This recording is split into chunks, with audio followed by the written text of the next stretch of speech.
Good morning, everyone. Hey, y'all. Good morning, everyone. Hi, my name is Vanessa Venturini. I have the pleasure of coordinating the Master Gardener program and working for URI Cooperative Extension. We welcome you all to the University of Rhode Island. Thank you for finding us in our new venue. This was such a popular talk, we had to move to a new space, which is always exciting.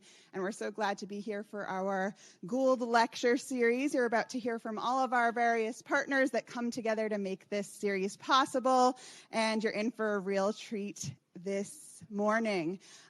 So I just wanted to, again, say thank you. If you do need to use the lavatories, they're out and to your left. And without further ado, I will welcome up David Gregg from the Rhode Island Natural History Survey.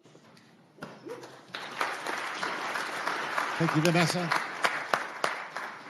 So welcome, everybody, to the Lisa Lofland Gould Native Plant Program. And I'm David Gregg. I'm the director of the Natural History Survey. And I wanted to tell you a little bit about Lisa Lofland Gould and the idea behind this program. Okay. Very low gain. Got it. So Lisa Gould was the founding director of the Rhode Island Natural History Survey. And she did some amazing things like organizing the Vascular Flora of Rhode Island project and bringing BioBlitz to Rhode Island. And she was also the co-founder of the Rhode Island Wild Plant Society, among a number of other community building activities that she undertook. So Lisa was my predecessor as the director. She stepped aside to become the senior scientist at the Natural History Survey, and they hired me. And a couple of years later, Lisa announced that she was going to move back to her native North Carolina to be with her elderly mother. And so we thought, well, you know, what do you get somebody like Lisa whose heart is outdoors in nature and who's about to shed everything she owns to move? Do some tchotchke to sit on her, mantle? No. So a number of us got together and we decided to raise funds to create an endowment that would support an annual program on native plants in Rhode Island. And so over 100 people donated over $10,000, and that money sits at the Rhode Island Foundation now, and the money that's earned from that helps to fund an opportunity like this where URI Outreach and Master Gardeners, the Wild Plant Society, and the Natural History Survey, sort of three leading groups in native plant conservation, can get together at least once a year and compare notes, renew our contacts and our friendships, and have and learn something new from the speaker so that we can all talk from a common set of facts, which is so rare these days.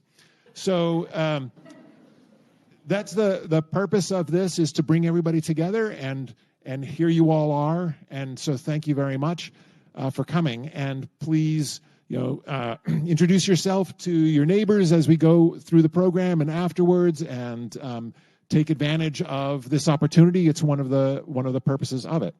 So without any further ado, I'm going to hand this over to Pat Foley, who's going to tell you about the Wild Plant Society, the third partner in this program. Pat. Thank you, David.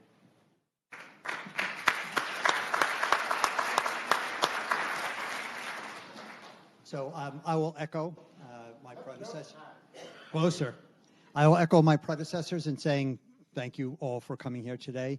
We're looking forward not only to the presentation that Steve is going to give on a subject of great interest to all of us, but also the questions and answers that are going to come from, so many well-informed people and interested people that are here amongst our audience. So we do appreciate that give and take and encourage it highly.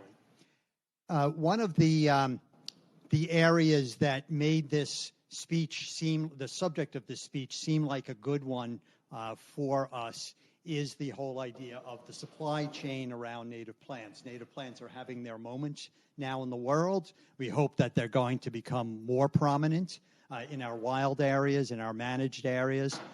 So learning how they come to market, how they become available, and some of the challenges are going to be a very important experience for all of us. Here at the Rhode Island Wild Plant Society, one of our key initiatives over the last couple of years has been reseeding Rhode Island, the effort to go out and gather ecotypic seeds from Rhode Island wild populations of native plants and grow them out so that they will become available for the market, for plant sales that the Wild Plant Society has, for restorations, and for other purposes. So this has, we hope, begun us down a path of answering that question is, how can we make more native plants available? So before I turn it over to Brian, who's going to introduce Steve, I'm going to just take a moment to recognize one of the key participants in our Reseeding Rhode Island, and that's our botanist, Shannon Kingsley. Shannon has been with us the last 2 years. She has done our field work, going out into our wild areas, taking wonderful pictures, by the way, of her experiences, and making us all jealous that we have office jobs, gathering healthy populations of native seeds, and putting together much of the protocols and the content, whether those are images or information about the propagation and successful raising of these plants. So Shannon has been with us for the last 2 years. Like I said, she is going off to other adventures and has moved to Massachusetts recently. She came back to join us today, and we wanted to take this moment to thank her for all of her work in getting this program off the ground. And in recognition of her work, Shannon, if you would mind stepping forward, the members of the Reseeding Rhode Island Steering Committee have given you this little something to remember us by, and we just hope that you will always think of us when you're out there gathering seeds and looking at plants, and that we'll see you again in the not too distant future. So thank you so much.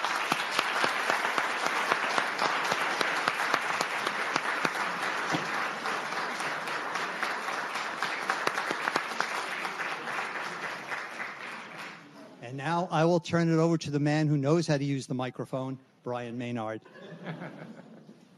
Oh, my wife and I are big. Is this turned on? Hello? Okay. Yeah, my wife are big voice fans, so I know how to hold a microphone. So I'm Brian Maynard. Most of you know me. I'm a professor at the University of Rhode Island and treasurer of the Rhode Island Wild Plant Society. And I do love going to our trustee meetings that we have every other month. And Pat's done a wonderful job as president. Thank you, Pat. But we had a meeting last spring, and we were talking about the plant sale that sold out in 2 hours, or was it an hour and a half? And we were talking about the Reseeding Rhode Island project and what we're going to do with all these seeds and who was going to grow them and where were they going to go and all that stuff. And to me, that sounded like a supply chain problem.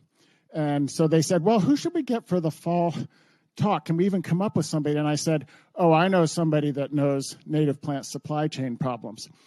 Steve Castorani, who is an old friend of mine, and also a fellow Delawarean and graduate at the University of Delaware. Any other blue hens in the room? I know there's one. Well, he's a blue hen from being a Delaware native. Yeah, and also a Cornellian. Any Cornellians in the room? Yeah, a few. Anyway, so Steve and I are natives of Delaware, and our paths crossed many times in various ways, getting in trouble in various places in Delaware. But Steve and I are both members of the International Plant Propagator Society Eastern Region. And so I've known Steve for probably 30 years, I think now, and have always had a tremendous respect for this propagator, and he is a propagator at heart, that started a nursery to grow native plants in 1988 in Hockessin, Delaware, and just over the border in Landenberg, Pennsylvania, with a good friend, still a good friend. As a member of the International Plant Propagator Society, whose mission is to seek and to share, which means that we do the research, but we make sure that we share it not just with audiences like this, but also with our competitors. He has advanced the science and the art of propagating native plants more than I think anybody you could possibly imagine. As we're all here struggling, trying to figure out how to get these seeds to germinate, get them to plants, get them into a plant sale, or hopefully get them out to the nurseries that are starting to pop up around here that are interested in growing native plants. This is a person, Steve Castorani, who has been doing this for 35 years, I think this year, in addition to starting several other businesses and developing a branding program, which has contributed hundreds of thousands of dollars to the World Wildlife Federation. And he has just done so much that we can learn from. So I hope you'll listen carefully to his story about how he has developed one of the premier native plant propagation companies in this country. We buy plants from him for our plant sale. And he just has so much to share. So please join me in welcoming Steve Castorani.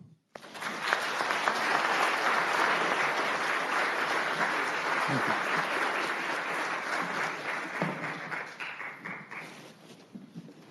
Just give me a second as I mic up here. Oh, this is on.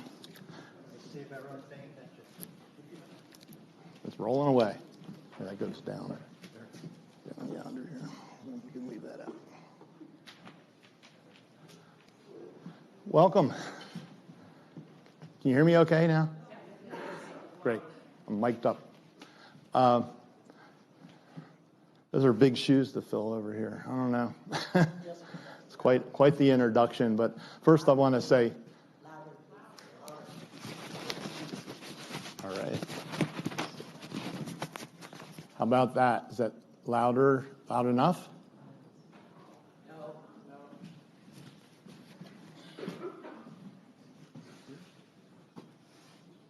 I can speak louder.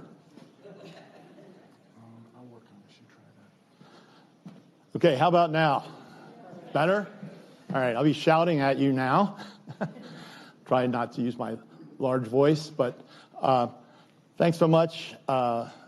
It was an honor and a privilege to be here, and I'm here learning a lot about all of you and what you do, and created this slide, and I'm going to have to apologize because I'm going to probably walk back there and be behind the lectern because I don't want to have my back to the audience to see what slides up, but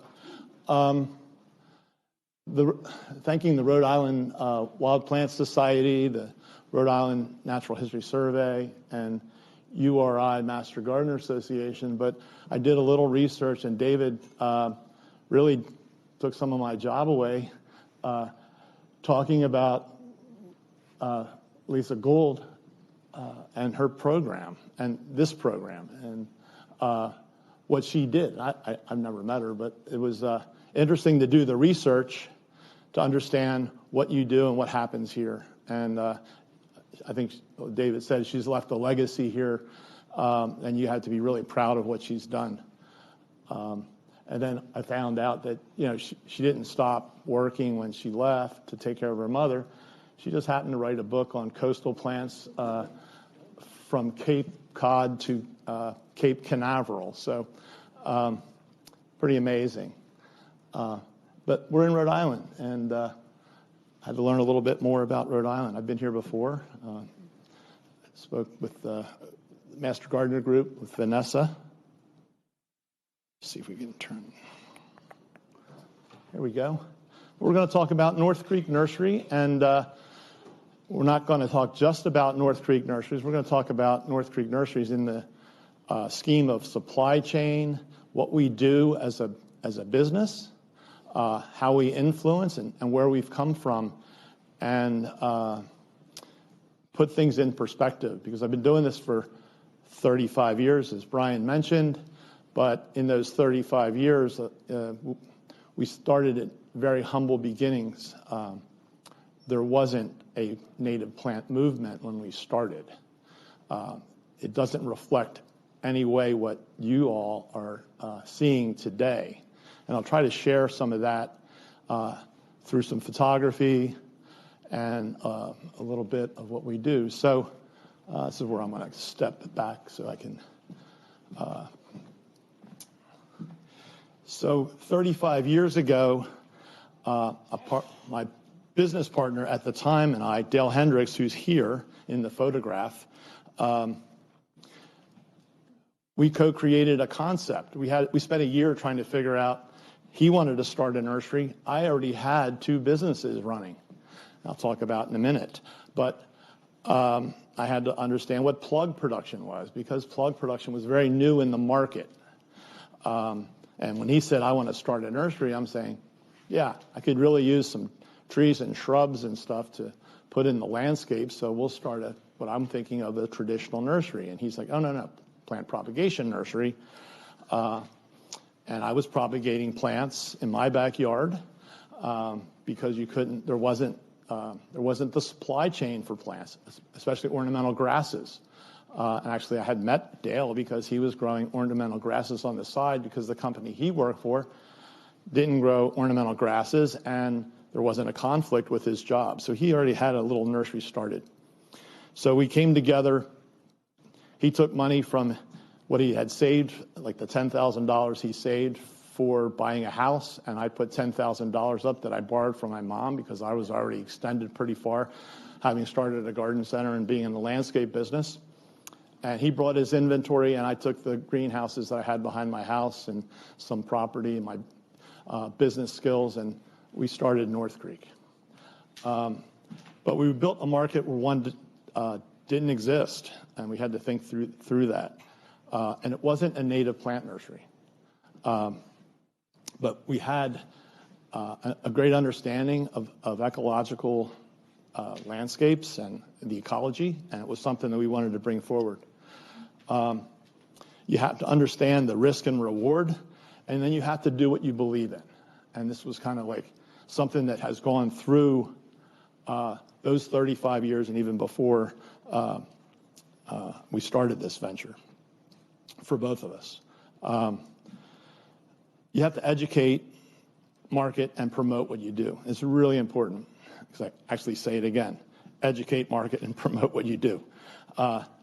Find others that buy into what you do. So, like I'm talking to you folks. And find your niche and stay focused. And that's not always easy, because market conditions, you get swayed into like, oh, yeah, we can do that. Or we can do that. And, you might be off the path for a while. We've certainly had a circuitous route in those years, growing different plants that didn't work out, or in different markets and following certain trends. But we have to keep coming back to what we are, establish our mission, vision, and values, and then live those. Timing has a lot to do with it.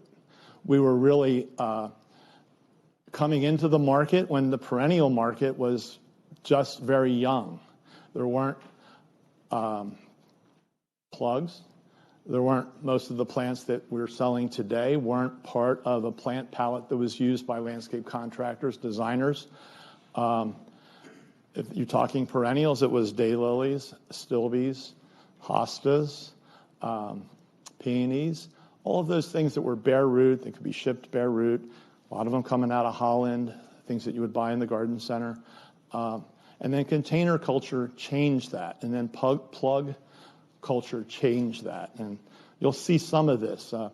Each one of these things I'm talking about could maybe turn into a whole nother lecture. So we'll have time at the end, too. Hopefully get through this in the time allotment. And I think the interaction that we'll have later today will certainly, please feel free to ask questions. So Dale always used to talk about this, but this is the beer budget. Dale's looking at those plants. What the heck are we going to do with all these plants? And he would say, yeah, we started on a beer budget. And then he would always say, especially to someone of the, this is not for the faint of heart. So just want to reference back here a little out of context, but I started a design build business out of college, out of the University of Delaware in 1979. I had worked my way through college doing that, and as I learned in plant science and in the landscape track. And then that timed out, or I moved on. This business needed more of my time. So 17 years of doing the landscape design business as Dale was working and I was working in the nursery.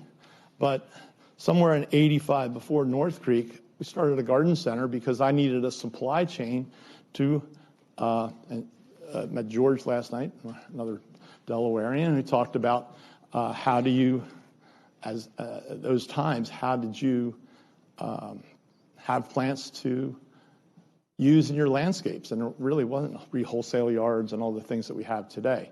So you used to have to procure a bunch of plants, put them in your yard, and after a while it's like, oh, yeah, I should just open a garden center because I'll have regular supply for our landscape company. So Gateway Garden Center was established in about '85 on a very small, I will call it the world's smallest garden center. We operate out of about 1.5 acres, and that includes about 35 parking spaces. And one of my jobs on busy May days now is I'm the parking attendant. So you get to see all the customers that way, but you actually have to get the people in and out of the store.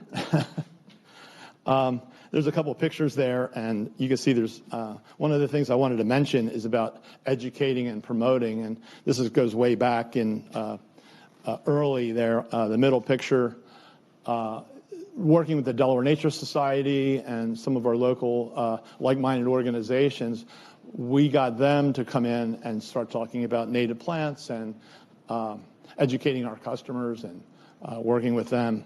But you'll see some references there to American Beauty's Native Plants, which we co-founded, but a lot of ideas came out of working in the garden center, and I saw this movement for like native plants and people coming in and asking for native plants, and I'll talk more about it a little bit later in the lecture about how American Beauties came about, but it was a lot with people coming in and asking, and like, where are your native plants? And I could take 1 hour to 2 hours and walk them around and show them where the native plants were, but who had that much time to deal with that? So putting a brand out there, which is created like a store without a store and was recognizable to promote natives. But going back to 92 and 99, we were, I would say it worked really well, but it was relatively crude. In 1999, we able to buy another ongoing greenhouse range. Some of the greenhouses there are now about 100 years old. So we've cobbled together very, very crude but effective mist systems, heat in different ways, and that's kind of where we started. So went from those cold tunnels that we maybe heated that you saw Dale in the photo, and then these. And just to reference Dale, Dale left the business in 2008. He said he had enough. He wanted to retire. So we're still good friends. But since then, I've moved the business on. Some of you had an opportunity to get the North Creek catalog. That's on your left. And I just put this reference in here from about 1999. A good friend of ours, Gary Smith, was a professor at the University of Delaware, was also an artist. And he did a catalog cover for us, and we did a postcard there. And you can see the words plants for naturalistic landscaping.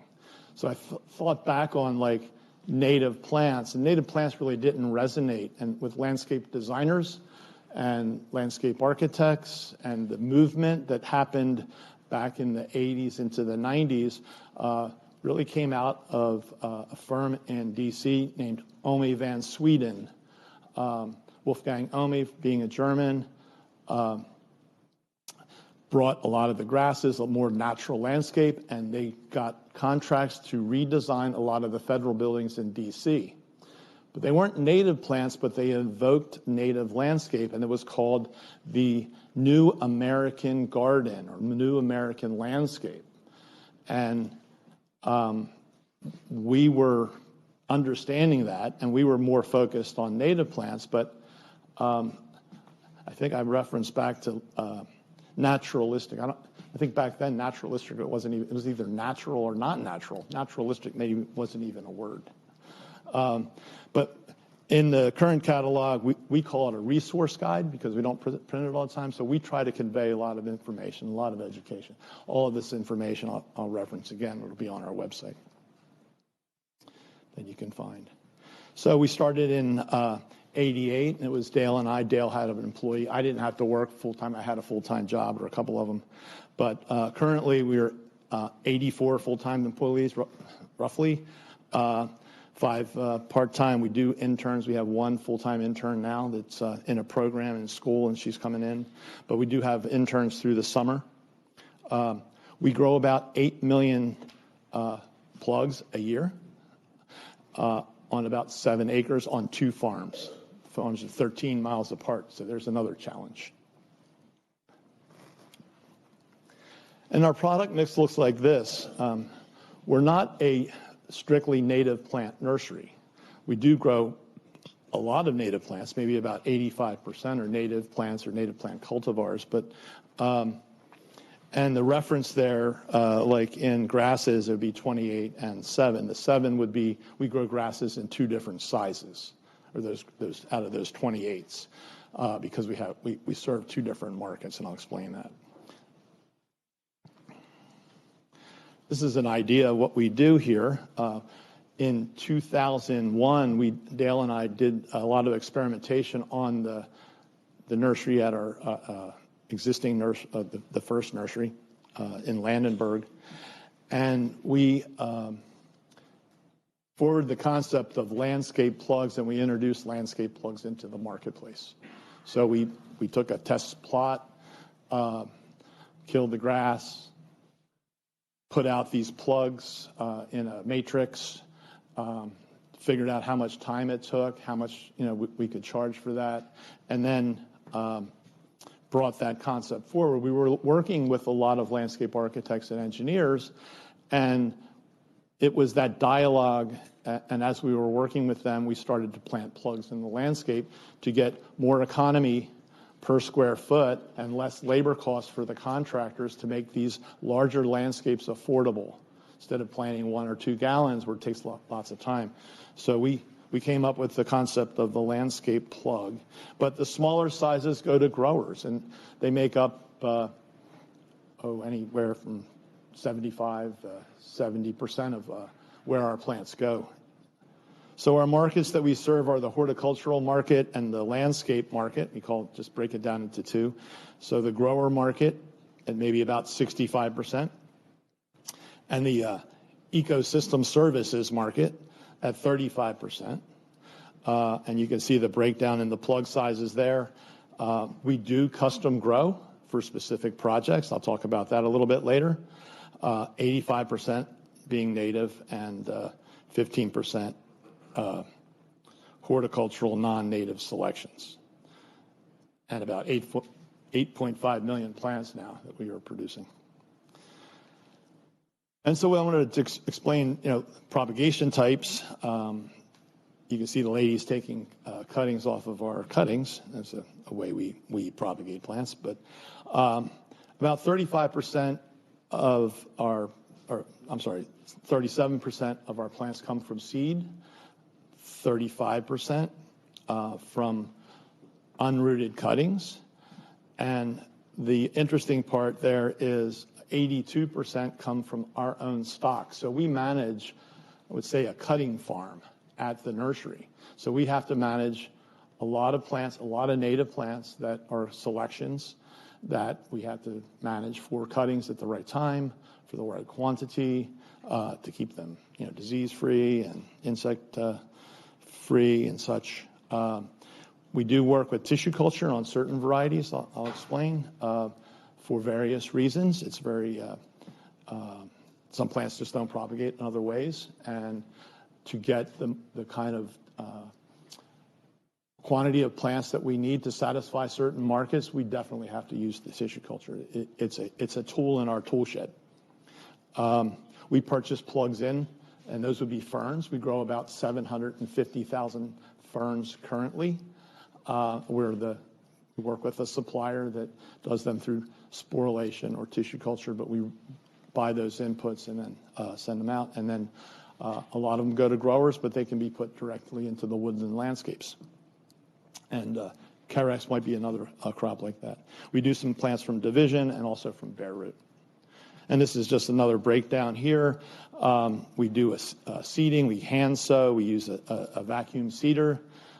We produce about 3 million self-made cuttings, 314,000 purchased in offshore cuttings, which is a whole nother market. Most of our competitors that aren't in the landscape or the native plant market just do buy-ins because it's easier. They don't have to manage stock. We manage in the neighborhood of 37,000 stock plants to produce those plants. And we can get up to 54 cuttings per stock plant per year.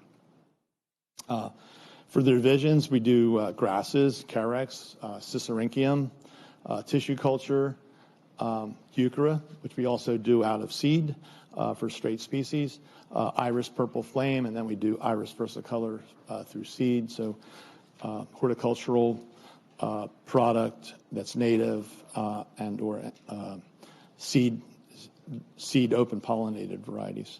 Purple flame was an introduction by Mount Cuba Center. I'll talk about them in a minute or a little bit later. Rudbeckias, some grasses, carex, and then purchase plugs. Talked about ferns and some carex, and bare root would be geraniums and Mertensia, Virginia bluebells. So our top selling plants, and one of the things, there's a couple of non-native plants in there, 3 of them, I think. The lavender being one. We only grow like 1, maybe 2 lavenders, but there's a big demand on it, and we do it really well. And that's a very hardy variety for us. But when I look at that list and people ask me, like, well, what's your biggest selling plant? And you say, Rudbeckia or Echinacea. Mostly all the plants that we grow are green. Not that we grow, but the top sellers. So green's a color too, and it's important to keep that in mind. In 2015, we're very fortunate to expand the nursery. This is our propagation range. It is a 1.13 acre range, and it's very efficient. It has in-floor slab heating, so we can heat thermal mass, so we reduce our energy consumption down quite a bit. We don't have fans because we have natural ventilation that comes through there, so we can stay within 3 degrees of ambient temperature outside, which is really important. We can keep it very clean and sanitary because it has concrete floor, as compared to the older houses that we were managing. And but then we also have the older houses. We have 30 or an acre of 30 by 120 foot houses out there. Boom irrigation, all computer run. So we've taken that leap into technology, which has allowed us to grow more plants, better and higher quality plants, and much more efficient, because we use something called lean manufacturing. Just like, not like Henry Ford, but more like Toyota and the Toyota way. So we actually have trained ourselves. We've taken classes. We've had consultants come in to teach our team how to be harder on the processes and easier on the people, to be able to actually grow plants and to communicate information back between ourselves and our employees and our customers, and what type of work has to take place, and how to do it in the most efficient manner. And a lot of it is visualize, like, okay, those flags mean something. They mean, well, it's a high priority, and we need to take cuttings from those, or whatever the task might be, or we have to weed that pot, or whatever the task is. So we have progressive assembly there on the lower left, with Jamie, who runs our seed technology. Ryan in the middle, who's half covered up, but we can ship out in the neighborhood on our busiest days 8,000 flats a week, and that happens mostly within 3 days. And they'll go out in various manners, like on racks or in boxes. But before we adopted lean, we would struggle to get 3,000 or 4,000 flats out. We can do that in about the same square footage that we were doing before by using lean principles and lean technology. So again, this is a blessing. I talked to a couple people about the pandemic, and I know the pandemic was an awful thing, but for horticulture, for native plants, for people getting reconnected with nature, and for horticultural businesses, it was after the world ended, and it didn't end. It was an explosion and this greenhouse facility, fortunately for us, came online in April of 2020, just as the pandemic was coming on, and we were shutting down, and we're trying to finish this up.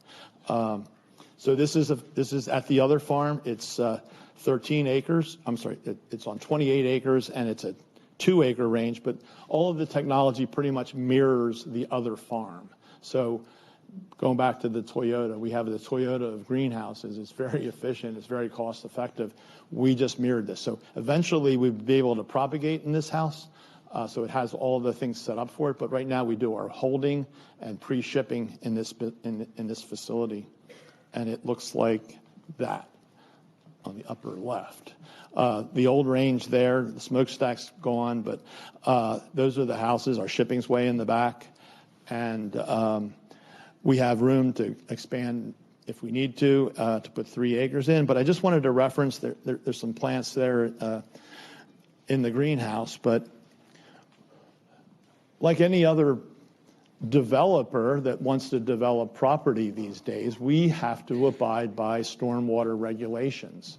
So we sell these plants to others for remediation of stormwater, and we had to do the same for ourselves. So we had to plug in probably what ended up to be 2.5 to 3 acres of rain garden bioswale that we were instrumental in working on. The township certainly holds an escrow, so we wanted our money back. Yeah, it was interesting to be on the other side of that, because a lot of times we're selling into these large projects, and now we have almost like a work study here. We can actually manage. We do manage our own stormwater basins at both farms. I'm not going to talk too much about what we do at the other farm, but we do the same. We have constructed wetlands and rain gardens and bioswales on both farms now. And I'll turn to plants a bit. So when we look at the plants that we grow, ask ourselves questions. How can these plants be more useful to the industry and to the world and to our customers, even the end user? And what characteristics or qualities are we looking for in those plants that we are bringing to market or have in the marketplace? And how can we continue to succeed in the face of changing demand and the challenges that they bring? And we do a lot with our trial gardens. This is an older picture, but we have various trial gardens. If you went back to the first picture of the greenhouse, there was a garden there where we used plants in the landscape that work together with others, and that's a trial garden on how plants interact. But we have about 4 acres of trial gardens on site in our Landenberg farm, and we'll probably, not counting the basins on the other farm, maybe have a 1/4 acre on the Oxford farm. And so we work cooperatively with places like Mount Cuba Center as a native plant botanic garden that does a lot of research. They publish their research.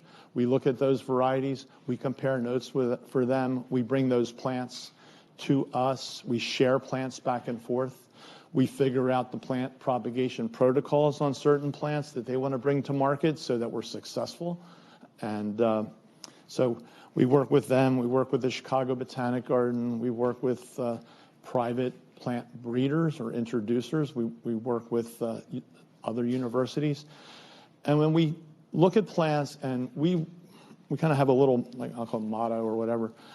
We want plants, and we want to have plants in our plant palette that stand the test of time. And that's the way we look at things. I mean, primarily native cultivars or selections, and maybe those non-native plants, and they have to have, we have given them certain plant principles that we have to live by. There was a time I talked about earlier, referenced earlier, where we can chase the newest, hottest, latest, greatest plant, and then next year there's the newest, hottest, latest, greatest plant, and you're on the treadmill. And it's an insane way to run a business. So we made some big decisions many years ago to kind of refocus. We actually purged 122 SKUs out of our product mix, which upset some of our customers. But we focused on those plants that were really reliable, not easy to grow, but certainly plants that we could sell more of, and maybe shed some of the plants that were a hard sell. And refocus, and we became more profitable, so we were able to kind of expand our business. Talk about seed propagation, just to go through all the different propagation types quickly. In our catalog, you'll see if you're looking for our plants, and the OP would mean that it's an open pollinated selection. SCL would be a seed cultivar or a seed selection, and like the plant up on the upper left, Coreopsis pubescens Sunshine Superman was a plant that was in our garden, was given to us, and it's a plant that just reliably comes back from seed, has the same characteristics that are on the original plant, and it's very reliable. It's a beautiful plant because it blooms all summer, but that's what a seed selection is versus just a straight open pollinated. So we do both. We differentiate those for our customers. Some seed facts. Our total offerings is currently, not counting custom grow, 426, and 135 of those are seed.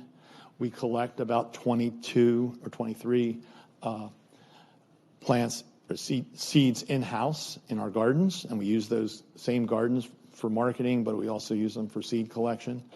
So it's about 17% collected in-house and 83% purchased from other suppliers, and those suppliers can be local. And we work with suppliers. We talked about some. George and I were talking about where you guys get some of the plants that you sell.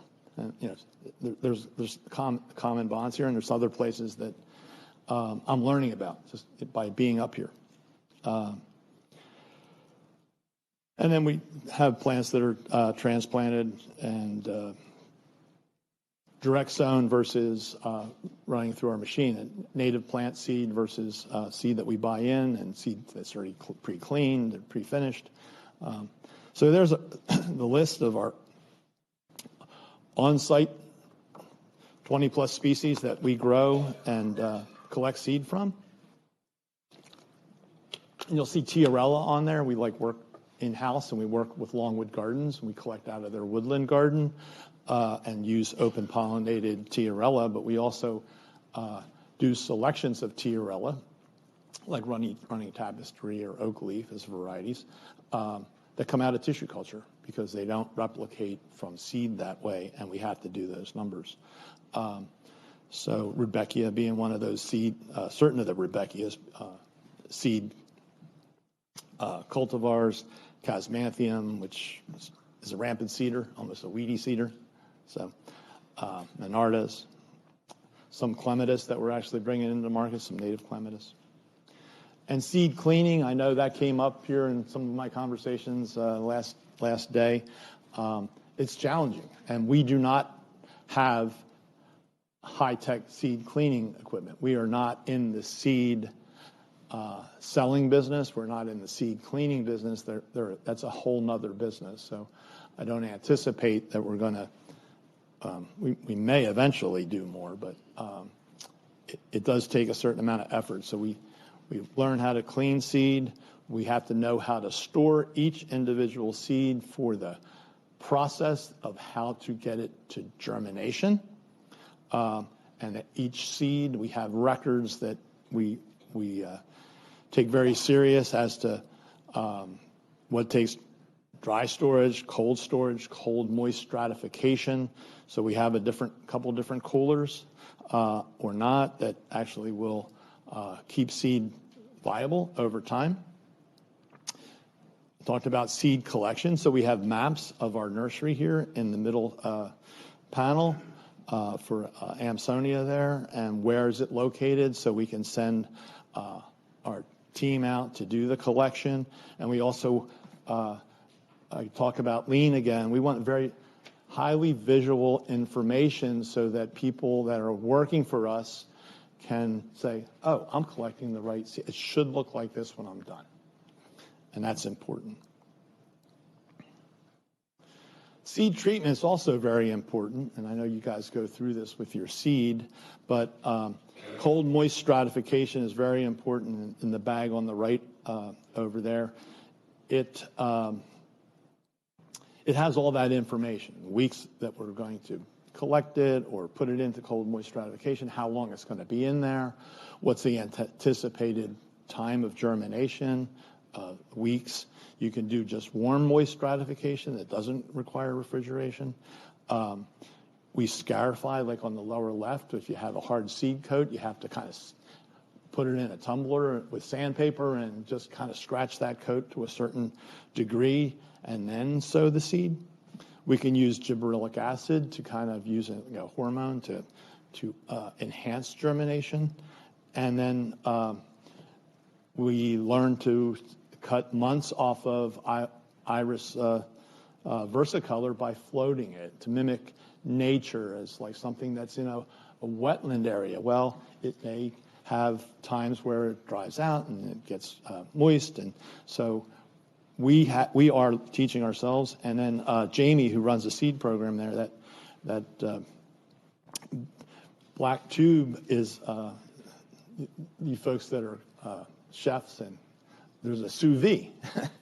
And she said, oh, I think she got 2 on Amazon or whatever, and she uses that to heat water and keep it hot for X amount of hours instead of trying to like figure out how to keep something, hot, cold. She can then just heat it up over time. So all the little tools that you need in your toolbox to do these jobs, and for the first 25 years or so, we didn't have a seeding machine, so everything was hand seeded.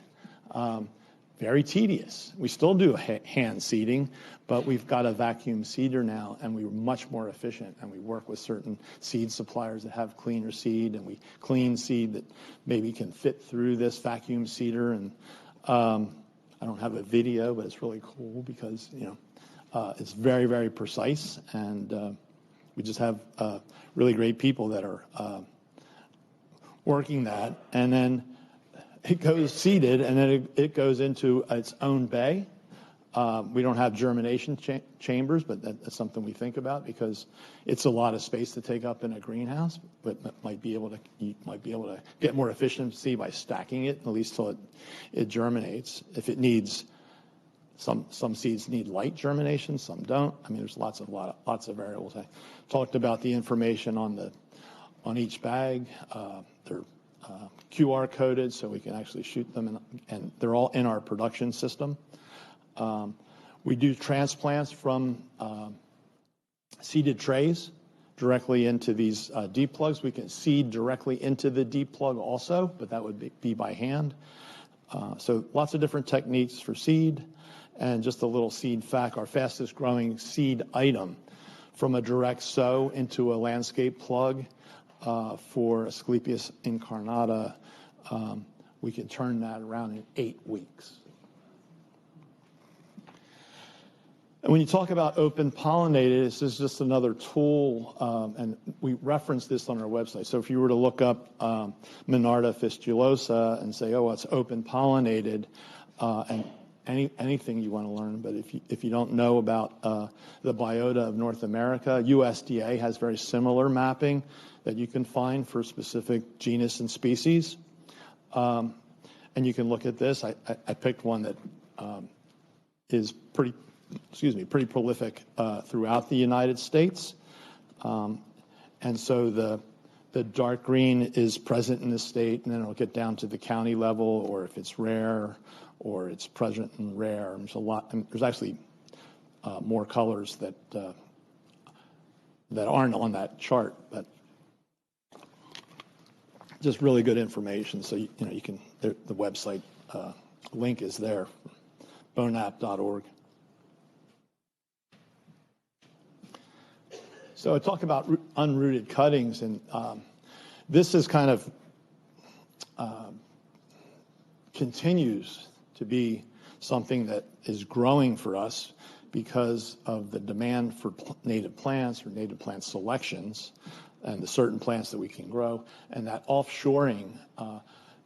The people that do offshore production of unrooted cuttings that you'll see a picture of in a minute aren't really that interested in native plants or native plant selections. So in order to do those, we have to do those in-house. And so we have acres of stock, and we have to manage that. So that's a whole nother process that we do. Origeron Lynnhaven carpet, which is a selection of Origeron that came off of the Lynnhaven River in Virginia. But this is, it could maybe go into tissue culture, but it has to be grown out. We grow in these Dutch crates, and we just keep taking pieces and until we get enough. And we've seen this is a plant we never get enough of because it's been very popular. And the lower left, again, those standards. When we send people out to take cuttings, we want to make sure that they are taking the best cutting for the maximum success in rooting. So like a number 1 cutting versus a number 2 cutting. So we want to really make it easy. You have a new employee, how do you train them? Visual learning is really important. Proper stock management. The Mahania there, you can see how prolific it is in the Dutch crate. And that's woodland ground cover that doesn't give off a lot of seed in the quantity we want. We're probably the only nursery that grows that plant. So we have to manage the stock for it. And this is just showing how a bag of unrooted cuttings would come in from Darwin. They would have been grown in Costa Rica. Sometimes that's an advantage for certain plants because they're day length neutral going to an equatorial region so that they don't flower. So they can actually harvest cuttings year round and send them back here. This is just an example of one of the plants, Eupatorium dubium Little Joe, that has come out. And just an interesting fact, Little Joe was, this particular Eupatorium dubium was found by one of our employees that worked for Star Roses just a couple miles from the nursery. So it's native selection of a native species that's locally prominent. Tissue culture I mentioned, and in that maybe about 8%, and it seems to be growing. Plants like we use tissue culture for plants like Viola walteri silver gem, a plant that we did from cuttings for quite a while. This is a Mount Cuba introduction. Came out of Bibb County, Alabama, which is in the lower Appalachians. So to get those numbers that we need, it's a very, very popular plant. We had to figure out how and work with a tissue culture lab to get it to proliferate in tissue culture because we kept killing the plant by taking cuttings from stock plant. It degraded, and we had to kind of bring it back. So we were fortunate a couple of years ago we were putting it back into the market. I mentioned Tiarella. I just have a picture here. We do a lot of Tiarella. We do it open pollinated, but some of the selections that are popular in landscapes for leaf shape or for running versus non-running forms come through tissue culture. Talk about bare root divisions. The Cicericium, Scoparium we do from seed for straight species, but Standing Ovation was one that we brought to market. It's one of the few plants that we physically brought to market and actually hold a patent for. So we had it in the garden for about 11 years, and we kept looking at it. It's like, man, this plant, no matter what we've done to it, and we've moved it around, we put it in containers, it doesn't splay open. So from a grower's perspective, when we were doing some other varieties, and when the grower would grow these plants in a gallon or 2 gallon, they would fertilize them. They were in the regular regime, in the regular soils, under fertigation and irrigation. Just about when they were ready to go to a garden center or a landscape, the plants would just open up and split open, and it would become almost unsaleable. So we sent these plants out to different growers, and we said, try to make it fall over. I mean, fertilize it, whatever. They grew them very large because they put a lot of fertilizer on them. But this one really held up, and we named it Standing Ovation. So it was a plant that came right from the nursery at North Creek, from our landscape in-house. And without getting into a lot of pictures, but shipping, quality control, we can ship direct to projects, we direct to our customers in large orders, in individual boxes, and then we look at every plant to make sure that our plants are when you buy 50, you get 50, and they're in the highest quality we can send you.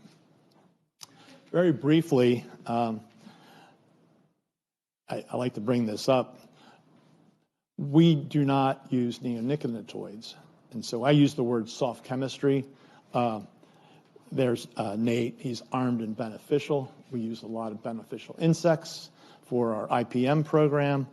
SANC certification is something. We were the second nursery in Pennsylvania and the fifth in the country to employ the systems approach to nursery certification.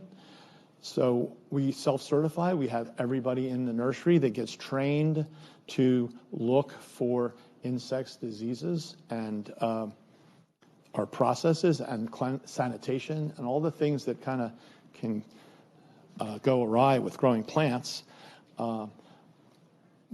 So it gives us self-certification, so it makes it a lot easier to move our plants to our customers.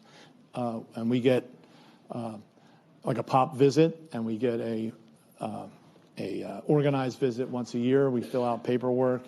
So we're scrutinized on this, and we've been able to pass many years now with flying colors. But it's important because our plants are used for pollinator gardens, for restoration work, and we cannot send contaminated plants or plants that have chemical residue on those for those projects to harm wildlife. I mentioned new plant principles, and I included this slide here. It was something that we really wanted to kind of be introspective on. So we want plants that are excellent value and really are great performers in the Mid-Atlantic region where we are. We want non-invasive species, so we really test them for how they act in the landscape. And then once established, they don't really require additional inputs. So you put them in your landscape, you don't have to worry about fertilizing. They're not going to require fungicides or pesticides. They're not going to fall over, or hopefully not. So we really look at that. And ecosystem services, which is a word that wasn't used in the past very much, but that seems to be a very relevant word now. This is where North Creek has accelerated in bringing plants to market and working with landscape contractors, architects, engineers, and it's given us a lot of opportunities. And I put this upper left-hand photo in the picture. That's the Richmond Battlefield National Park. And when we were just starting out in the nursery, we were asked by a landscape architect, can you grow Schizocerium scoparium for this restoration? And we did. We produced 10,000 plants early in our life, and it just gave us more inspiration that we were on the right plant, that we were going to believe in ourselves to do that. We worked with the Delaware Department of Highways there, and that's right at the gateway from Pennsylvania into Delaware, where they wanted to reduce mowing, and they wanted to do some test work, and we produced the plants to go into that. The New River Gorge down on the lower left, we worked with National Park Service. They collected seed. They got us seed. We worked a year to 2 years ahead, which is really important to say because it's not normally the case. We do well because we have plants available, but when you get into specific ecotypes, you have to have time to test the seed, to know that those plants, they would come, we would take pictures and send, they would visit us, making sure that, you know, this very large project was on track to meet their installation timeline.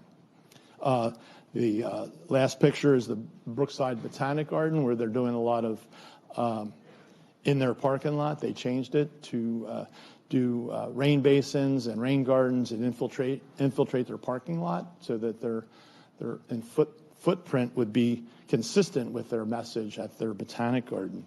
So we get involved in lots of those different projects for different reasons, and a lot of them are custom grow or opportunity-based. So I talked about the ecosystem services and the biodiversity, which is important. And one of the things we developed, and we're going to be reissuing this, it'll be the Landscape Plug Manual 2.0. This was the original one. We came up with this concept. Is anybody familiar with this that is in the audience? A little bit? Yeah, it's on our website, so you can get this information. But as a reference guide or a catalog, you know, you have a list of things in alphabetical order, and this is different in that we talk about plants in native plants in soil moisture gradient, and by plant and putting them together by plant community in soil moisture gradient. So the pages that are on the screen right now are the guide on how to use the guide, the reference guide. So there's the list of plants and name and common name. The color is, if it has a flower, what the bloom range is. The very bottom of the screen will say, you know, what month it's blooming. And then you have different characteristics, if it's steer resistant, sun or shade. And then the wetland indicator status on that, height. You know, so that's like the precursor to that. So this is the chart, and on the upper left, it would be the plants that are emergent, and there's another page there, but you would flip the page, and you would be into the upland area on the woodland edge. So plants, you know, we could do substitutions. This is a fantastic design tool for landscape designers, landscape architects to reference, oh, I want to use these plants in combination that are in the same community. How can I do that? And I don't maybe want to look through an alphabetic list, but so we came up with this. Probably many of you know Claudia West. She worked with me for 6 years, and we collaborated on this project along with Carrie Wiles, my marketing assistant, marketing manager. So we were happy to have that collaboration. Claudia, being a landscape architect, understood a lot of this, and plus she has nursery background. So we were very fortunate to have her and work with her. And then she's gone out, and this is a project we worked on together in the city of Lancaster, doing employing the manual, putting it into practice here in the city of Lancaster for traffic calming, but also for sequestering water into rain gardens on the city street, and then making it appealing to the public. And that's really important, is that to create these landscapes and just, you have to get public buy-in. So how do you make them you're using native plants, and they're not just weedy plants. They're wildflowers, but it's getting through, and fortunately, through all these years, from the time we started to being relevant now, we've been able to use more selections that are more garden worthy, and actually having those, and then making sure that these plants don't obstruct traffic flow. You can see over them. You're not creating hazards on city streets. So just to wrap this part up here, I don't know how my timeline is, but Brian, who's the timekeeper? 2:45. How much time do I have? 15 minutes. Okay, and we have time for questions, so good. Let's be right on track. So green roofs, pollinator activity is really important to us. City redevelopment, ecosystem services, trialing our plants, and that's one of our other rain basins that we employed when we did the expansion in 2015. So we're living it while we're doing it, and we're trying to gather as much information so we can convey that information to our customers. Just a reference here, if you look online, you can find all of this information. We have slick sheets for stormwater management systems that we hand out, or you can print out, or you can reference on our website.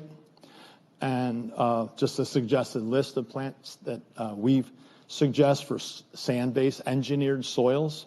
Didn't really talk about that too much, but a lot of these basins are all engineered soils, so they're not necessarily native soils. They're made to infiltrate water. So I'll go in, and Pat asked me that when we talked about how do you bring this relevant to not just talk about North Creek, but what's going on, and what's happening with other nurseries, and how can other people get into this, and where's the market going, where's the supply chain, where's the opportunity? And there's always controversy. And I get up in front of an audience, or I have lots of conversations, and I was involved in for many, many years when Delaware went through its invasive species work to figure out how to get the industry to change and the public to understand it. And so we get into a lot of conversations, and I just threw a list of plants there. It's just, I'm not going to go through here and talk about all of these, but I will get out my little soapbox, and we're talking about native plants and invasive species and deer. I will tell you that it's not a lot of other things. Deer, as you probably know, are the largest challenge to native plant establishment that we all have to face, and our customers face, and everything we do. I mean, because it has to do with degrading the landscapes and human interaction and our overdevelopment. So, yeah, it wasn't the deers. The deer are just the target. Target. Good word. Anyway, non-native cultivar. I don't like to use the word nativar. Put it on here, but it was a made-up word, and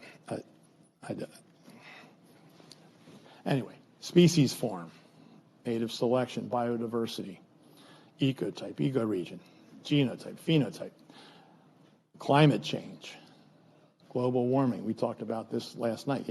USDA's zone map changed last week, crept up a little bit. So what's happening in the future? I get that asked by landscape. What are you planning as a nursery to do in the future to change your plant palette, for climate change? I don't know. These are all very difficult questions to answer. And the definition of a native plant, which we get all the time and we get called out for, and we actually had put it on our website and really kind of honed it down to what we think it is. And the definition of a native plant, I would say, has to do, and this is where we look at it, is who is the audience? Where is the plant going into? Is it going into the disturbed environments that most of us live in, or is it going into to reestablish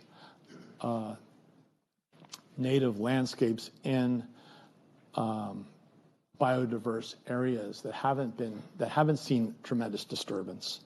So in 2004, we came up with a concept, and I was challenged by one of our largest customers that became my partner, Pride's Corner Farms here in Connecticut, to come up with a native plant brand. We were the native plant guys. We still are, I guess, but at the time we were the native plant guys because there weren't a lot of us out there in the commercial horticulture world. So came up with this concept, and it goes back to my time at the garden center and understanding those questions that I want a butterfly garden. I have a problem. I can't grow grass under my tree. I have a wet spot in my yard and nothing grows there. So these plants are problem solvers for consumers, and how do you get that message if you're a retailer?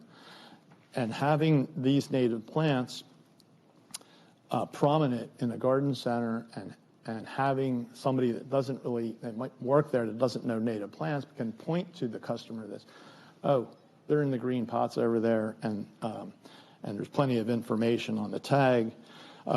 We've been at the Philadelphia Flower Show. We do trade shows, but we really want to get.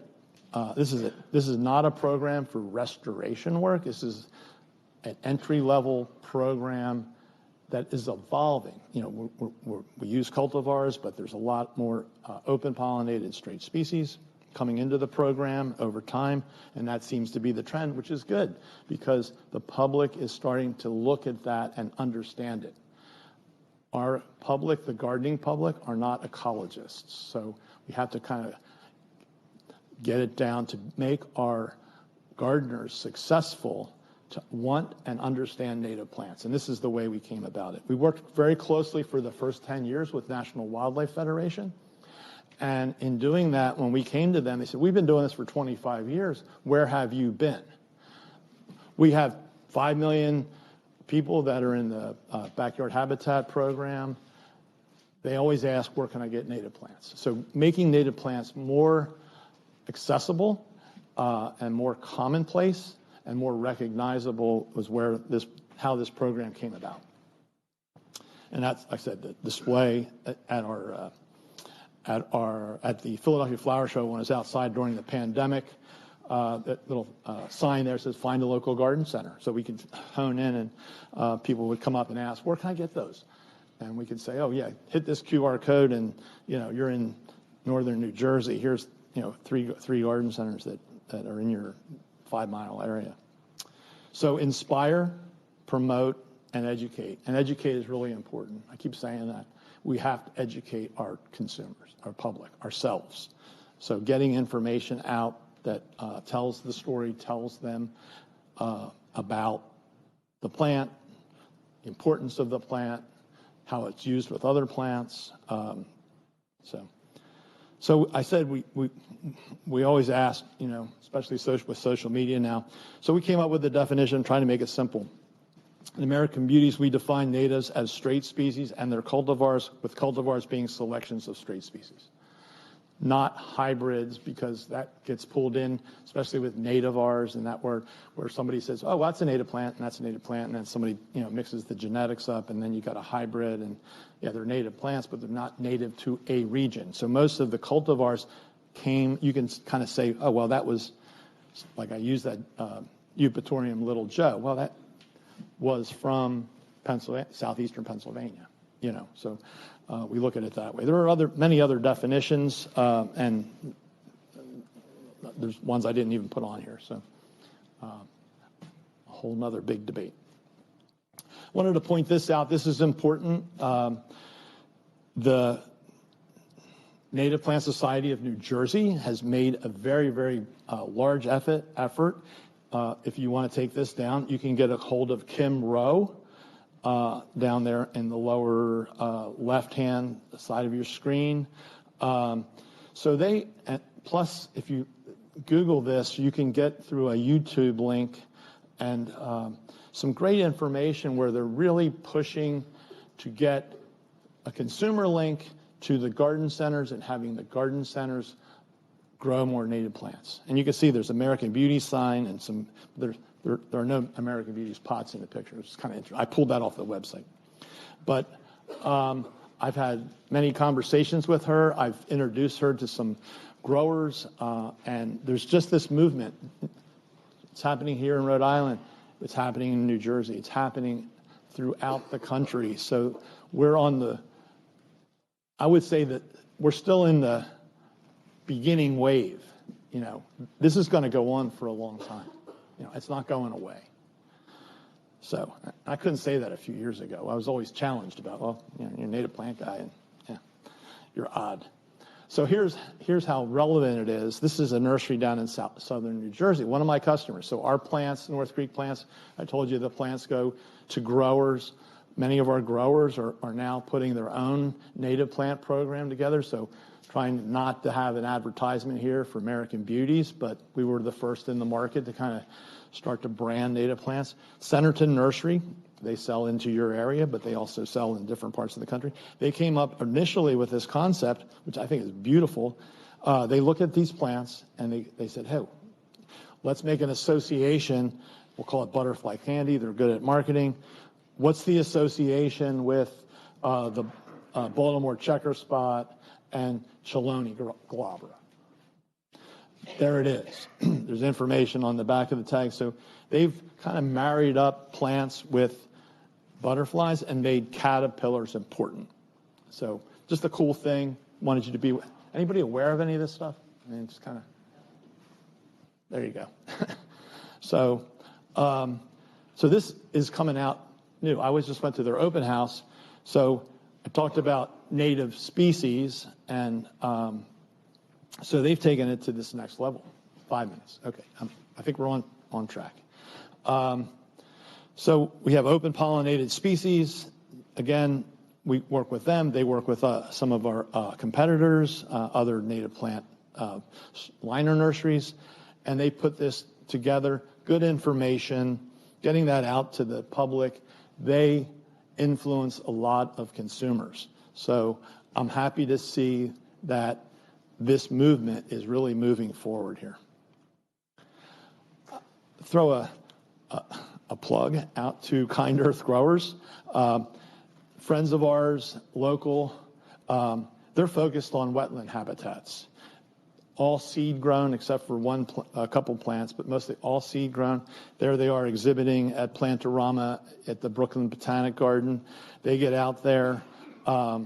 So we've worked with them. We send them business because we don't do all the species that they do. But John Mark Courtney, the owner there with the hat on, just a great plant propagator, really understands seed. They do a lot of local seed collection. So just want to throw that out there. Very similar to what you're doing here, but localized in our area and the Mid-Atlantic region. This is, I was just in the Chicago area. This is one of North Creek's customers. They're a very large nursery. They have 4 locations between Michigan and the Chicago area. Midwest Ground Covers is the parent company, but many years ago they bought a small nursery that was called the Natural Garden, and it was actually run a lot alike I've been hearing today, or yesterday and today, about, hey, there's a professor that had, he's been out collecting seeds and he's got this little nursery at his house and he's doing, well, it eventually timed out, and there was a relationship. A guy named Roy Diblick was one of the first employees. He's out in horticulture and very, very astute plants person, native plant person throughout the country, but specifically into the Chicagoland region. So he worked there. Midwest bought this company. They are scaling it, and you can see they are growing plants within 90 miles of the Chicago area.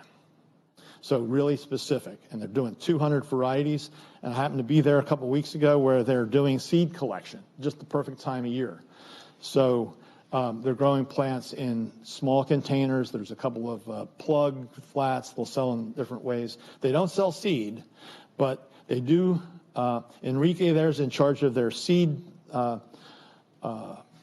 beds, so they have, all around the nursery is a fantastically well-managed seed orchard of those 200 varieties, and they go out in nature. On their website, you'll see that they actually have relationship where they're saying, you want to be a seed collector, we'll buy seed from you.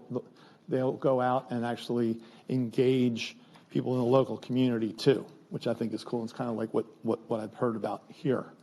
But they have resources and equipment, big coolers, seed storage,